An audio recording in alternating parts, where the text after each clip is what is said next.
On. Hello, everybody. I'm Jessie Perkins. I'm zooming to you live from the Bethel Area Chamber. I'm looking forward to this hot weather breaking soon. We've already had a little bit of a sprinkle, but here's hoping for more. We all know we need it here. So thank you for taking some time to tune into this 8th edition of the Lunchbox Zoom series with the Mahoosic Sustainable Tourism Committee. And please, if you're not speaking, make sure you're on mute so we don't pick up your background noise. And as you just heard, this session is being recorded. A couple of you have let me know that I have a funny hum, and so I'll be quick on the mute button. So I apologize for that. Unfortunately, I've tried to silence myself here, so do the best we can. Welcome to anyone joining us for the first time. We have a couple of new speakers who I think have been following along, will be the first time we've ever put them on display quite like this, which is really fun. Thank you for joining us. The Mahoosic Sustainable Tourism Committee members have been busy, and we're looking forward to giving some updates about what's been going on. And our ongoing theme for Lunchbox Zooms over the summer will be highlighting local efforts related to our pillars. So today we'll discuss some stories related to environmental leadership. Here's an overview of the agenda, and we'll paste that in the chat. We'll start out with, after I get done jibber jabbering here, we'll start out with environmental leadership in action with Amy Halstead. And then Mahoosic Land Trust will give an update. Has Barbara Murphy joined us, or so far we have Kirk? Either way, it's great. We're glad to have you. Okay, we'll see. And then Trail and River Access Signage, Kat Ingraham will give an update on that. And then Dean Richmond, who has this amazing farm and composting operation and is also the Sunday River Sustainability Director, will give us some updates from his world. And then Chris Hayward with Mahoosic Mountain Rescue will speak to some trends in that world. And then we'll get into some Q&A time. So if you have questions, we'll moderate about 15 minutes of that towards the end. So looking forward to a good discussion today. And let's see, I guess I'll kick it off to Amy Halstead. Thank you, Jessie. Hi, everyone. Great to be here with you again at the Lunchbox Zoom series. So I'm one of those lucky people that started with the Community Destination Academy and came through to now being part of the executive committee, and also one of 3 people currently kind of getting ready to structure environmental leadership, the pillar. And my 2 cohorts are Barbara Murphy and Barbara Barrett. And in the fall, we will begin some more organization on that. But I think what's most striking is coming out of the Community Destination Academy, from whence the Mahoosic Way was created or born, we knew that sustainable tourism really means, minding our sense of place, resource, the workforce, but really also recognizing what we already have. So every day I read something like, oh my gosh, overuse out there, blah, blah, blah, blah. The thing is, here in this area, our 4 regions, the Mahoosic area, we already are doing a lot of work, and a lot of great work, on things that create ecological sustainability. And so today we're here to talk about some of those things, but there are other areas that, we would need a 3-hour Lunchbox Zoom. So just know they're out there. If you know of things in environmental leadership, please steer them our way. And if you would like to work with us on this pillar, please do. And we're going to take small bites. We're not going to try to solve everything all at once. So this is not a huge time commitment, but we are looking for volunteers for all the pillars. So in terms of Sustainability Thrives here, we can talk about this Habitat for All, Dean's amazing work that he's doing, Chris, and what's going on in the woods. And the last piece I'll offer is, if you see something out there, you can take a picture of it, something that you're not crazy about, litter, whatever, and post it on the Mahoosic Way Facebook page. It's negative, but you know what? We have to sort of be mindful of encouraging better behaviors out there to care for our resource. So a little bit of an overview, and I will turn it to Kirk, unless Barbara has been able to join us to talk a little bit about Habitat for All and what the Land Trust does about stewardship. Thank you so much. Thanks, Amy. Barbara has not materialized yet. She had an appointment that came up that she had to take advantage of. So I'm going to wing it a little bit, but and talk about Habitat for All. But the context for the Habitat for All work that we're doing that we want to share with you all is in our mission to conserve and share the Mahoosic region's natural lands with our communities. And then, so what does that mean? Sharing our lands, we want to share our lands as learning centers to help people understand, we've got global environmental crises, and our place here, our center, is a place where people can learn about that. So understanding globally important environmental issues, and then inspiring people to care about them. So that's kind of the context for our Habitat for All program. With climate change, we have to help people understand the ecology of place, how organisms interact and use the resources in a specific habitat like Valentine Farm. So, and in case you're not familiar with Habitat for All, it's an educational initiative here at Valentine Farm on North Road. And there are 2 programs within it. And I wish Barbara were here, but the 2 signature programs that I can tell you a little bit about are the Birding Trail and the Habitat Garden, which is also known as the Pollinator Garden. And so both of these let people do self-guided tours and directed learning. So, we're not staffed like, Bryant Pond 4-H with, instructors necessarily, all the time. We do have programs though, but again, people can come and explore and learn at their own pace, and we're, getting that off the ground. One step at a time. The Birding Trail is a great example. There are 29 birds out there, metal birds that are larger than life, that you get your map, you got your 29 birds on your map, and you can go find those, and anybody can do it. You can bring binoculars or not. And those birds are located where you would find those real birds, and you might, depending on the season. This observational skills that people learn by doing this, whether it's on their own or whether it's on a guided birding walk. We had 40 people came to the bird walk last weekend, like completely overwhelmed us. I was thankfully on vacation, but and so the group split into 2. So there is an appetite out there, but when people understand and start observing and learning, then they buy into caring for, they're inspired to care for the natural systems where they learn, where they see these things happening. So that leads to advocacy and conservation of more land. So there's the Kirk standing in for Barbara in a nutshell.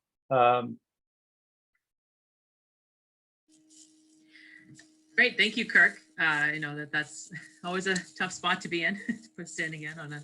But the amount of programming that the Land Trust has developed over just the past couple of years to get people outside in an organized and educational way is really cool and really inspiring. I think you're right. The more people you can get out there, the more they learn and are inspired to take action themselves. So thank you for sharing all that. And thank you for doing all of that. So next, we will move along to an update about our new trail and river access signage, and that will be Kat. Take it away. Thank you, Jesse. And thanks everybody for joining us. I'm Catherine, or Kat Ingraham, and I am the Community Outreach Coordinator for the Mahoosic Way.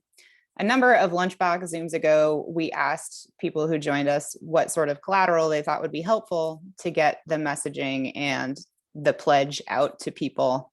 And we were approached by a number of different groups, including the Land Trust, the Androscoggin Watershed Council, and a few businesses that work directly with bringing people out on trails like Mount Abram to get some signage made that could be hung at different trailheads, different kiosks, and along the Androscoggin River at many of the very heavily used boat launches. And I'm happy to report that the Mahoosic Way did purchase a number of signs, and they are now up at 8 different boat launches along the Androscoggin, all the way from West Bethel through Hanover. And I believe also Bethel Outdoor Adventure has one there. We also have one at the Bethel Community Forest, and there is one at the bottom of the uphill trail at Mount Abram. These signs basically just talk about the pledge, the different components of that. There's a little QR code so people can take the pledge there. And we're starting to do more of the public outreach, catching people while they're out recreating. The hope is always that they do their research before they come and they learn about these things before stepping foot outside. But if that's not the case, there are now some local places where people can turn and find out a little bit about that information and where they can go to get more. So I think the plan is maybe to get some more signage out, to get the materials into the hands of the folks who will be directly speaking with visitors and members of the public. And, that's one of the ongoing projects. We really focused on the river because July 4th usually is a big float weekend. So we wanted to try to get that stuff out there proactively before that happened. And, I'm happy to say that we were able to do so. And thank you to the volunteers who hung the signs. I don't know if any of them are here at the moment, but I appreciate you all taking care of that for me. And I'm going to turn it over to Dean Richmond. Hey, everybody. My name is Dean Richmond. I'm here at Sunday River. I've got a couple of roles here. One of my main roles is the sustainability coordinator for the resort. Sustainability is something that was a vision recently of a few resorts. Boyne Resort, Alterra Resorts, Vail Resorts, and Powder have entered into a climate collaborative charter. And this is the ski industry's first unified effort to combat climate change with shared commitments and sustainability and advocacy. How that trickles down to Sunday River is our Boyne, whom our parent company is requiring us, Sunday River, as well as all their other resorts, to become net carbon zero by 2030. So I've been pretty busy lately, mostly around getting our baseline at the resort. What is our carbon footprint at the resort? And we've been using NSAA's Sustainable Slopes program. Every resort within Boyne has enrolled in this program, and what it does is it takes our baseline data, combines that with our other brother and sister resorts, and comes up with our total net carbon footprint for Boyne.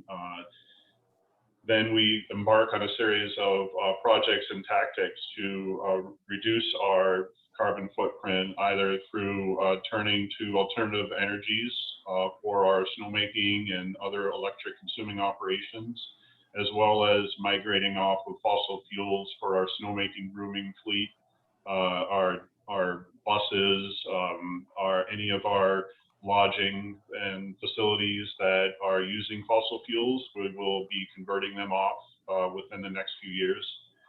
So this is all pretty new in terms of we don't have a 3-year track record to say, hey, we've come down this much, but it is a really great beginning. Our Steve Kircher, who is our president, is very, very incented and demanding of the resorts to reduce their footprint. So you'll be seeing some action soon from Sunday River, and it'll be evident.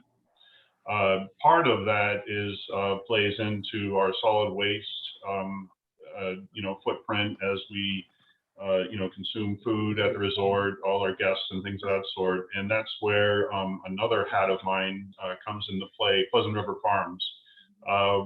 This is something that we've been, my farm has created a few years ago, is we started a food waste collection program. And we've mostly catered to restaurants and other institutions like Gould Academy. And we collect that food waste and we bring it to our farm and we process that along with our, our bedding and our hay and our animal, waste. So These are steps that we take to reduce our climate footprint, and we hope that we'll continue to grow in this area for food waste at the farm, as well as do source reductions at the resort and other institutions. So that's it for me. I'm going to now turn it over to Chris Hayward. How are you, Chris? Thanks, Dean. Good to see you. Dean's one of my neighbors too. Yes. Based out on the Flat Road. But yeah, I'm Chris Hayward. I work at Gould Academy as Director of Experiential Learning, and I've been directing the Mahoosic Mountain Search and Rescue Team for a number of years. Bob Baribeau formerly ran it, and he's still involved. We have about 75 members from this community. There's a lot of crossover with many of the groups on this call, like Mahoosic Land Trust, Gould Academy, Outward Bound, Sunny River Ski Patrol, Mount Abram. About 75 members, really active members of the community that help when there's a need in the backcountry. And we're really lucky to have a great crew. We are directed by the Warden Service. So if something happens, someone calls 911, the chain is to local EMS, and then it gets to the wardens and they call us if they need us. So that's kind of how it works. We do cover Baxter State Park about 6 weekends of a month, but primarily we're here for this community, Oxford County, and we do get called to Franklin County often as well, up to like Tumbledown and Weld, and the Bigelows on occasion if the Franklin Search and Rescue Team is hurting for numbers. We average about 12 calls per year, and we've been activated 4 times in the past week. So this is the busy time. So July to October typically is when we do most of our calls and rescues and assist folks. And for the most part, that is overdue, maybe exhausted, dehydrated hikers that just need a little encouragement and support hiking out. Sometimes we have to carry folks out. And we need a lot of people when that happens. And we do work with local EMS, fire, rescue to help make that happen when we have that need. Most recently was heat exhaustion in Mahoosic Notch, and we came out of the Notch Trail on Success Pond Road for a solo hiker, section hiking that just underestimated the Mahoosucs, and we helped him out. Sometimes the state police will call us for there's a recent sad case in Windham, autistic child, and dementia. Sometimes folks wander and we need to help them out. But why we're here today is to talk about the trails. The trails are busy, even midweek. People are noting overflow at trailheads, and we're glad that folks are getting out there. We hope that they're doing the right thing and planning ahead, prepare. They're letting people know where they're going. If they are using technology, they're keeping it charged and using it appropriately so that we can find them if they need help. Sometimes folks do not necessarily live up to the leave no trace principles of respecting other visitors, respecting wildlife, and have their Bluetooth speakers blasting as they hike up to Old Spec, and that's not that cool in my book. The other trends, I guess, that we should talk about is mountain biking clearly is just skyrocketing, and you see bikes around town all the time. We have not had to respond to a mountain bike incident yet. Most of those aren't too far off the beaten path just yet, but we anticipate the need to help mountain bikers in the future. Backcountry skiing, Rumford Whitecap has a lot going on, which is great. There's beautiful glades, but people often wander in a lot of different places backcountry skiing. We had an ice climbing incident this past winter that we helped out with. So there's a lot going on. And people often go light and fast. I don't know how you all travel, but if you go light and fast, you're not prepared for a 24-hour event, which you have to make those decisions and think about what are the consequences if you have an injury. So helping people understand that, and helping people understand how to move well through the woods and protect themselves and be prepared for whatever comes down the road. It's often difficult to get there quick. If you think about getting someone from Full Goose Shelter out the Notch Trail, it takes about an hour and a half just to drive around to Success Pond Road and then get to the Notch Trail and then hike in and out. So it's a 12-hour event, most cases. So folks really need to think about that. If you crash on your mountain bike and all you have is a Camelback and you're on the ground, even on a hot day with an injury, that's not going to be easy to compensate for. So folks have to think about that. You don't have to carry everything, 100-pound pack for a short hike every time, but there's some education for folks to think about. Let's see. I think that's about all I can. Wilderness first aid classes would be great to promote for the outdoor enthusiasts. Yeah, happy to answer any questions. Okay, thank you all. Yeah, good job transitioning amongst yourselves. We appreciate that. In the past, 20 minutes, we've heard a huge variety of things to consider as we think about what does our environmental leadership pillar mean and how can we work together.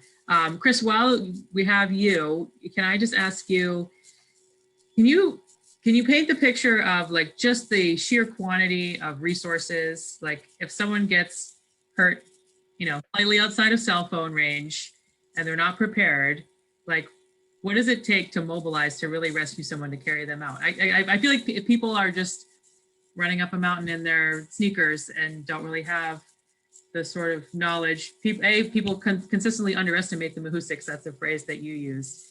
Our mountains are not that huge, but they can be very challenging. And so I think it's kind of deceiving as well. Yeah. Would you agree? We had, just for an example, caribou is underestimated. People will come off of Evans Notch and head up. And last year we had a person that had some medical issues at the saddle right before heading up to caribou. And we thought we had to carry a person out that wasn't able to move. So that can take 50 people, honestly, to carry a 200-pound person off of Old Spec. You can't do it with 6 people. It's a constant hand over hand teamwork event. So if you need to be carried out of the woods, it's not a matter of calling up 4 or 5 people. It does involve, if it's Old Spec, we'll have Newry Fire, Bethel Fire, Bethel Rescue, Mahoosic Search and Rescue, and anyone that's coming down the trail, we'll recruit them too. Like, we need your help. So it is a big deal, and it does involve a lot of different teams to pull that off. I think the more people are aware of that kind of thing, like what happens if you put yourself in a position you're not prepared for, they might sort of plan ahead a little better. Yeah, That's just my thought. I don't think it's not a matter of like calling an Uber off the mountain.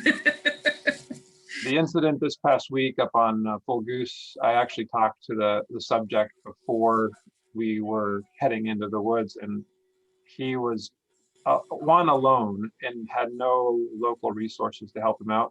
I think he was worn out, exhausted, got a little lost and overwhelmed in the Mahoosic Notch. He said, "I have a cell phone, can you call a helicopter?" And I said, "That's not my decision to make. Are you injured? Do you need a hospital?" And he said, "No." I said, "Well, the likelihood of you getting a helicopter to pull you out of the woods is pretty slim."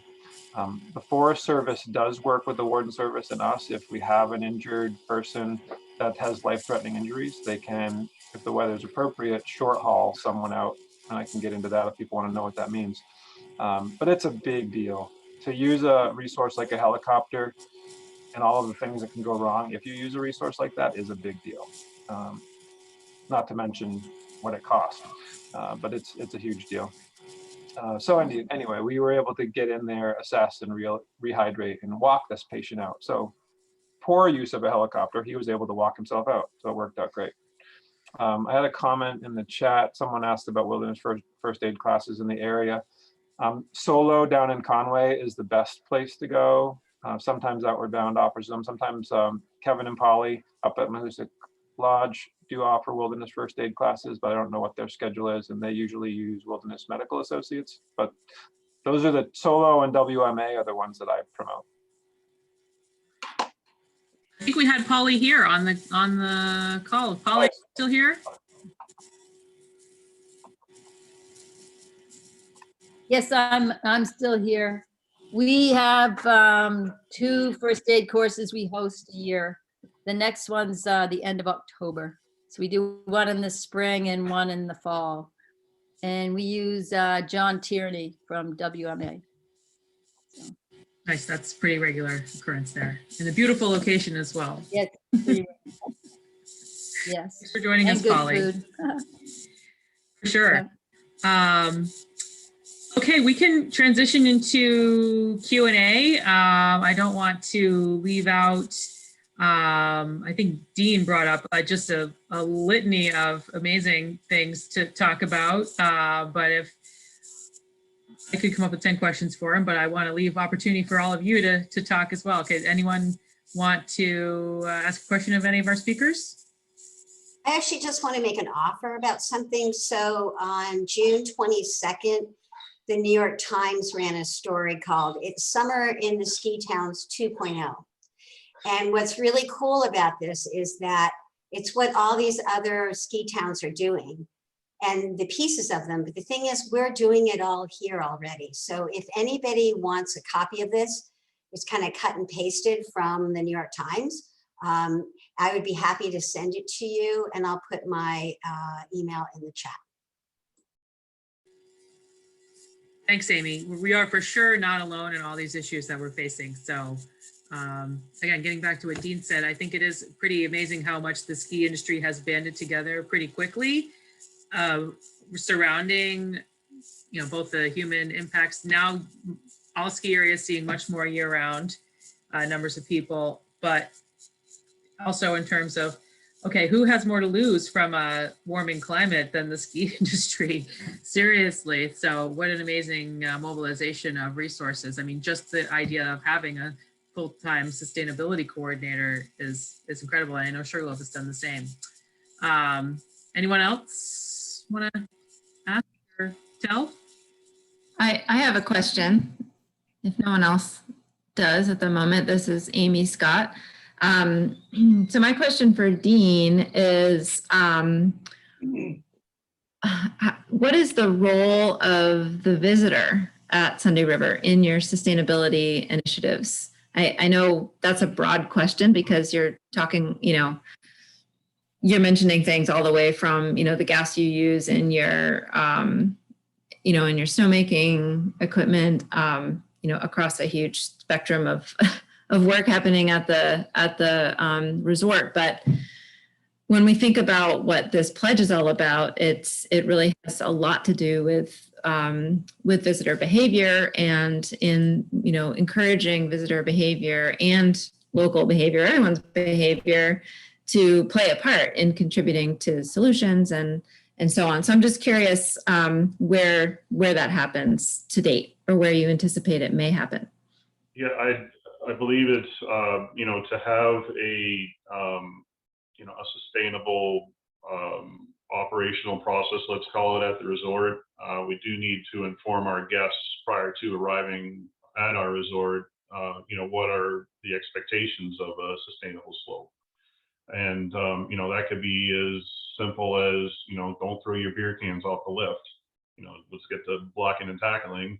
To, when we start introducing post-consumer food waste, to try to minimize contaminants within that. We also are offering our hotel guests, sustainable ways to stay within the hotels, either by, some of the standard things you might see, don't wash your sheets every day and things of that sort, as well as we recycle soaps to give, to have that repurposed. We also, so there are many tactical steps, I guess, that we do today. But Amy, in terms of our progression of that, we're just beginning. It's very early in the process, and I really think it's going to take, all of us to make that impression on the visitor, because a visitor may come to the community and might just ski for a half a day at our resort and spend the other 2 days in Bethel or in Newry. So all of these things, I think, has to be like a collective front on what we expect of our guests in the area. And I, do look forward to the opportunity to working with Mahoosic Way and getting that messaging out and defining what that message ought to be. Good question, Amy. Agreed. Very good question. So Polly just posted in the chat when the next wilderness first aid courses are at her place, Mahoosic Guide Service on Bear River near Grafton Notch State Park. Okay. Any other questions out there? I have a follow-up for Dean. Curious, and again, understanding you're new in this position, but yeah, you can see a lot of straight environmental benefit of the work that you all are doing there. Do you know whether there's a sense, kind of at a corporate resort leadership level, that this is also a market positioning piece of work? Yeah, the idea that skiers, that people who are coming to visit want to see environmental stewardship and sustainability built into your operations, and so that it's not so much marketing but market positioning, and so that people understand your commitment on this, that there's value there. Certainly, positioning ourselves to provide a quality guest experience is key for us, and setting that expectation with the guest. Whether that's marketing, positioning, that's another department. Frankly, just I support them in ways, but not necessarily in the strategy. So, yes, certainly there's going to be more positioning, but really it's probably it's one of the outcomes of it, not like the causative factor of why we're changing. The causative factor of why we're changing is, things are getting warmer, and the warmer it gets, the harder it is for us to operate, and so the more snow we have to make, and it becomes a non-viable equation after a while. So really, it's really more about getting us to a net carbon zero, and not in just buying REITs and calling it a day and spending some money, but in a real meaningful way. We are doing those steps. We are doing tactical steps, and renewable energy credits are a key part of that, to be the catalyst to help us start moving down the road of sustainability. So as part of the Boyne Resort link that I sent to you folks on sustainability, you will see information in there about our renewable energy credits purchase. But we do see that as a short-term measure to achieve net carbon zero. It's not going to be like a long-term strategy for us to do renewable energy credits. It's really more going to be about direct energy purchasing from renewables, as well as just outright reducing, our source of carbon. I don't know if that helped, Mike, or. The marketing department will find a way to sell all of that. Don't worry. You do the work. Right. Any other questions? Thanks, Dean. Thank you. Good questions. I think this is very helpful conversation for us. It's sometimes, it's helpful for us to, we have our other resorts, and we have sustainability coordinators in each of the resorts all around the US and in Canada for Boyne Resorts. And we do collaborate, many times a day on tactics that we can do to achieve net zero at our resorts. But it's also going to be really important for us to collaborate with the community. Great. I have another question, unless anyone else has one, because I know I already asked one. Go for it. Okay, this question is for Chris. So as the Director of Experiential Education at Gould, do you see opportunities there in working with your students and young people on, the kind of things we've been talking about here in terms of sustainability, learning those things, is that part of the curriculum, and as well as the responsibility piece that, is tied in with the search and rescue piece? Yeah, sure. I think there are some clubs here at Gould. Gould Goes Green. Tracy Wilkerson runs the farm program.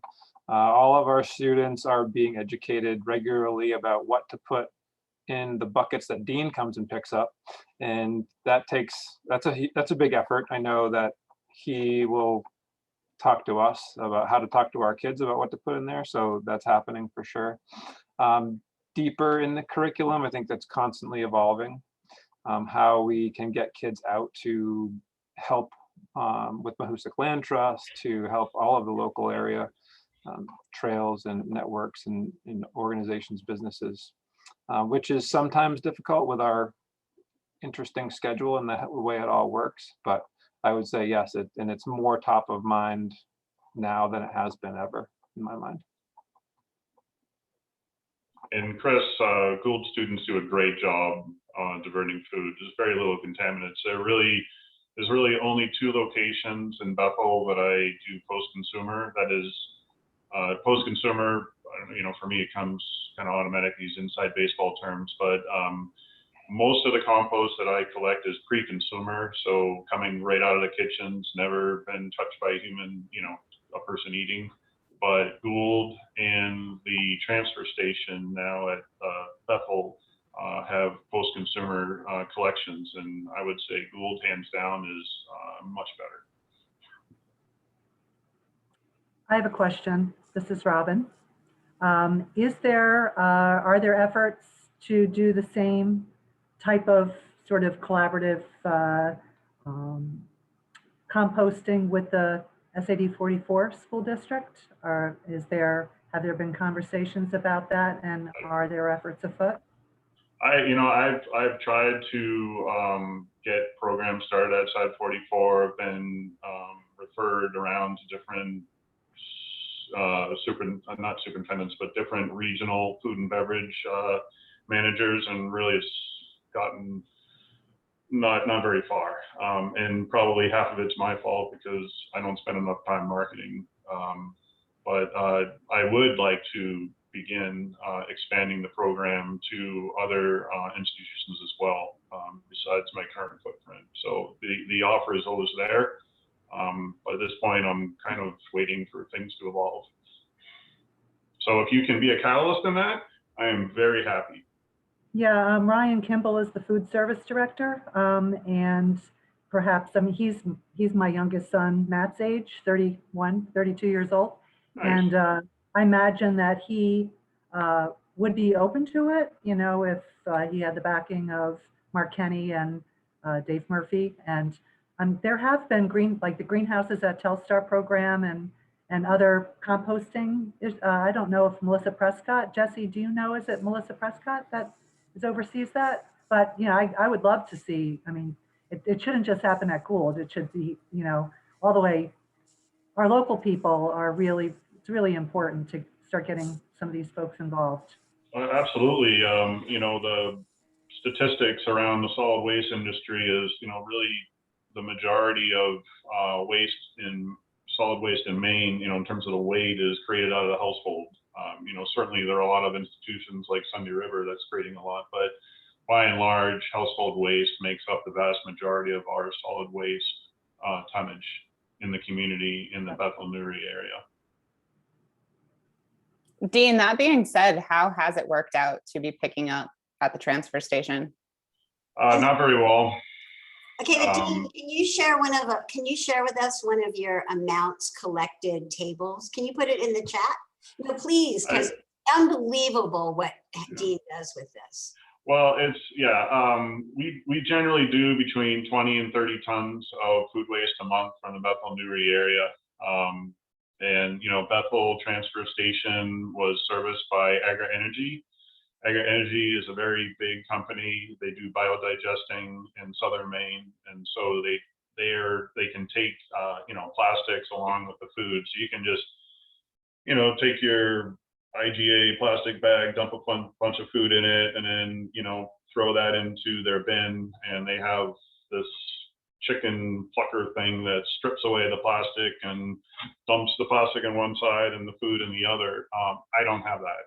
I have these, and so plastic bags really are drag something. So I've got to, you know, create better signage at the transfer station, and I need to also talk to the Bethel attendants to see if they can make it an attended, you know, the location of it is kind of around the corner where it is. I don't know if folks are familiar with the Bethel transfer station, but it really, I should try to have it towed, you know, right at an attendant, so they can look at the person and say, no, don't dump the whole bag in there, empty the bag and dump the bag into the, you know, municipal solid waste tote. So it is, there's work to be done. I'd like to make a quick comment, because Dean's talking about that end of things, but a huge part of environmental leadership is also the front end of things, which is about food. So we have an incredible food society here. This is so cool. We have farms, we have boondocks, we have farmers markets. We have the new food sovereignty that Meryl is doing on Facebook. So we have also that whole food piece before it's waste is a huge environmental responsibility, and done really, really well here. So we've touched on a few things today, but within this pillar called environmental leadership, there are many other things going on. And I note that Mike just put a note in the chat about convening the people that are working on all these things. That is the environmental leadership pillar. And you can reach out to Barbara Murphy, Barbara Barrett, or myself after the summer, because everybody's just too slammed with summer environmental things to be able to do it now. But look for us in the fall. Please look for some notices on social media, whatever. And but I'm, you know, you all know me as a diehard environmentalist, and I am so grateful to live in a place that honors it. Yeah, there's some really strong threads here. It would, I think, if we can manage to tie it all together and kind of fill in some of these gaps, like Dean brings up, certain things that need better marketing. Dean, sounds like you do everything but marketing, and so maybe that we can help out with that. If we can, I would love get the on help. Team Dean, we'd be better. You know, everybody wins. So, you know, we do need to kind of wrap up. This is a great conversation, and I certainly not the last time we'll have it. But Amy says, if anybody here wants to, this jogging ideas, want to tie this together, want to have a meeting towards the end of the summer, early fall, I can't believe it's going to be July tomorrow. You know, we're getting back into meeting in person, that kind of stuff. And that's where, you know, the really juicy things can start to happen. So please reach out to me, Jessie@bethelmaine.com, and I can refer anybody to different directions. And we have a lot of information over here in the chat as well. You can see Dean posted the Boyne Resorts sustainability plan. Polly posted dates for Wilderness First Aid. Donna Moreland posted about the Global Sustainability Tourism Council.